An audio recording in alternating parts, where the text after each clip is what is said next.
Swayam Prabha. Digital India. Educated India.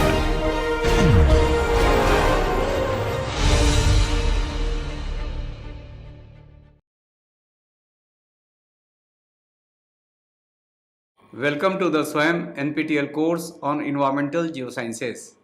We are continuing the Model 3 in which we have already discussed deep strike, faults and faults, its environmental interpretation in Lecture 1 and geological hazards, earthquake in Lecture 2. Today I am going to discuss the Lecture 3, that is the geological hazard related to the volcanoes. In this lecture, the important concepts will be covered like geological hazard, introduction to volcanoes, types of volcanoes, how volcanoes are formed, volcanic products, impact of volcanic eruptions, volcanic topography, features associated with the decaying phases of volcanism, major active volcanoes around the world. Now, first of all, we should understand geological hazards. We have already discussed in the earthquake. Geological hazards are natural events caused by the Earth's dynamic processes, often posing risks to life, property and environment. They result from phenomena like tectonic plate movements, volcanic activity, slope instability, often exacerbated by human activities such as deforestation or mining. These include earthquakes, tsunamis, volcanic eruptions, landslides, flood and sinkholes. These hazards can lead to loss of life, destruction of infrastructure and environmental degradation. Understanding geological hazards is crucial for disaster preparedness, reducing risk and protecting communities and ecosystems from potential devastation. Now about volcanoes. Volcanoes are conical or dome-shaped structures built by the emission of lava, and it contained gases from a restricted vent in the Earth's surface. The volcanoes are having truncated tops representing the crater that acts as the avenues for magma to rise. So this portion is your crater. Now, volcanoes take many forms and the activity that is associated with their eruption is highly varied. The activity of volcanoes differs in the amount and type of material ejected. The size, temperature, and composition of the material ejected determine the shape of the volcano. Now, types of volcanoes. There are several types of volcanoes. So, we will see. First one is the active volcano. When it is erupting intermittently or continuously, then such type of volcano is called as active volcano. Dormant volcano, a volcano which has not erupted for a longer period, is known as the dormant volcano. Extinct volcano, volcano which has stopped eruption over a long time, such type of volcano is known as extinct volcano. On the basis of mode of eruption, as well as on the basis of nature of eruption, different types of volcanoes have been recognized. Besides the above, a number of other types of volcanoes have been identified according to their degree of explosive activity. So, volcano has been classified on three important bases. First, on the basis of mode of eruption. Second, on the basis of nature of eruption. And third, on the basis of their degree of explosive activity. So, now one by one we will understand the types of volcanoes. So first, on the basis of mode of eruption. Importantly, there are two types, central type, lava and other volcanic products escape through a single centralized pipe or vent. This leads to the formation of cone-shaped volcano. And second, fissure type, where the ejection of lava takes place from a long fissure or a group of parallel or closed fissure. So, point is that magma which is just erupting out the Earth's surface, then it is termed as lava, and this lava is coming out through specified place which is known as crater through some vent. So when the lava is erupting to the Earth's surface through a centralized pipe or vent, then such type of volcano is known as central type volcano, whereas when it is ejecting through some long fissure or group of parallel or closed fissures, then such type of volcano is known as fissure type volcano. On the basis of nature of eruption, there are two types. The first one is the explosive type. In this case, the lava is of acidic in nature, that is felsic in nature, that is iron and silica rich in nature. And because of their high degree of viscosity, they produce explosive eruptions. Quiet type, in this case the lava is of basic composition, mafic lava is there, which is highly fluid and holds little gas, with the result that the eruptions are quiet and the lava can travel long distances to spread out in thin layers. So this explosive type and quiet types volcanoes are on the basis of nature of eruption. On the basis of degree of the explosive activity, some different types of volcanoes are there. Let us see. First one is the Hawaiian type, when silent effusion of lava without any explosive activity, then it is Hawaiian type of volcano. Strombolian type, periodic eruption with a little explosive activity. So here the explosive activity started. Volcanian type, eruption takes place at longer intervals and the viscous lava quickly solidifies and give rise to explosions of volcanic ash. Vesuvian type, here highly explosive volcanic activity and eruption occurs after a long interval. Plinian type, the most violent type of Vesuvian eruption, is sometimes described as Plinian type. Here huge quantities of fragmental products are given out with little or no discharge of lava. Pelian type, this is the most violent type of all eruption. They are characterized by eruptions of news ardentes. It is product of cloud of gas and volcanic ash. So these are on the basis of degree of explosive activity. Now question comes, how volcanoes are forming in the nature. So before we should learn about the volcano in details, we should know about some of the terms related to the volcano. Magma, it is just the molten rock material inside the earth's surface. Lava, it is magma that has erupted onto the earth's surface. When magma is erupting out from the earth's surface, then it becomes lava. Crater, the upper part of vent is a cup-shaped depression called crater. So this is the crater. This portion is the crater. Vent, an opening through which magma, gases and volcanic ashes are expelled. So this is called as vent. This pipe is called as vent. Pyroclastic material, it is the fluidized mixture of solid to semi-solid fragments. So many fragments are ejected during the volcanic process. Now volcano formation is driven by geological processes linked to tectonic plate interactions and heat dynamics within the earth. When tectonic plates collide and go through the process of subduction, it sets the foundation for a volcano. Subduction leads to high temperature and pressures which contribute to the melting of rock into the magma. Additional heat from radioactive decay, friction and geothermal gradients further contributes to magma formation. Magma, being less dense, rise towards the earth's surface, creating magma chambers beneath the crust. The buildup of high temperature and pressure in magma chamber causes magma to break through the crust, forming a volcano.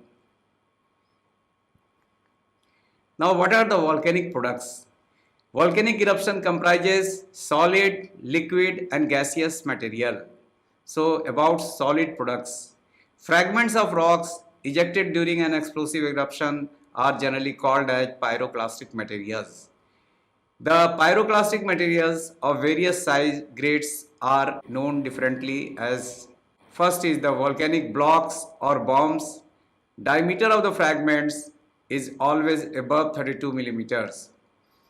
Second, cinders or lapilli. Here the diameter ranges between 4 mm to 32 mm. As particle size ranges in between 0.25 mm to 4 mm. Fine as minute particles of diameter less than 0.25 mm.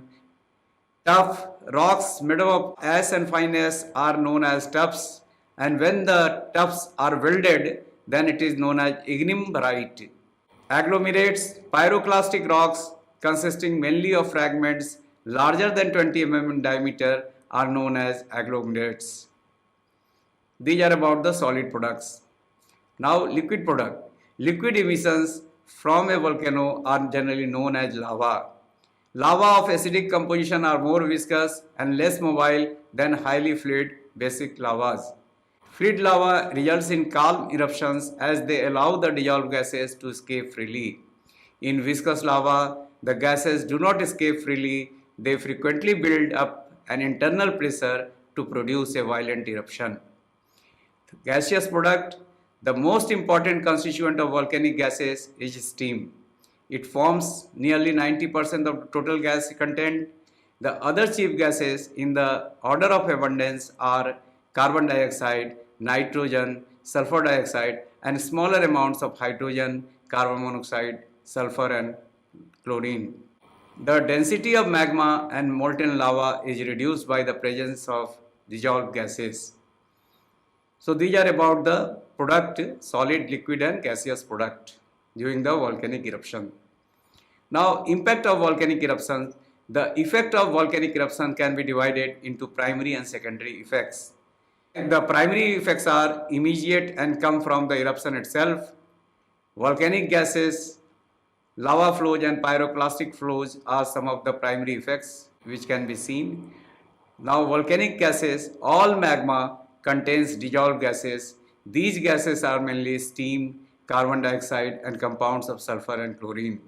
Lava flows, these are streams of molten rock, and pyroclastic flows, these are high-speed avalanches of hot ash, rock fragments and gas which move down the sides of a volcano. These flows occur when the vent area or ash column collapses. In the adjacent figure, you can see the example of pyroclastic flows. Secondary effects are lahars. These are mixtures of water, rock, ash, sand and mud that originate from the slopes of a volcano. Lahars often happen because of heavy rainfall eroding volcanic deposits. Landslides, heat from cooling magma can cause hydrothermal alteration of the rocks, turning section of them into clay. This weakens the rocks and increases the risk of slow failures. Now flooding, explosive eruption can change the surface areas around a volcano and disrupt the drainage patterns, leading to long-term flooding. So these are the secondary effects because of the volcanic activity. Now other secondary effects also include like food, water supply interrupted because of the volcanic activity, people become homelessness, business forced to close, cost of insurance claims, unemployment, long-term issues with the tourism industry. Now volcanic topography, it includes both positive as well as negative relief features. The high or elevated relief features comprising of hills, mountains, cones, plateaus or upland plains are some of the examples of positive relief feature, while the low-lying relief features are caldras, tectonic depression, etc. represent the negative relief features. Now let us understand positive relief features. These features are formed due to both quiet as well as explosive volcanic type of activity, and some of which are hornitoes.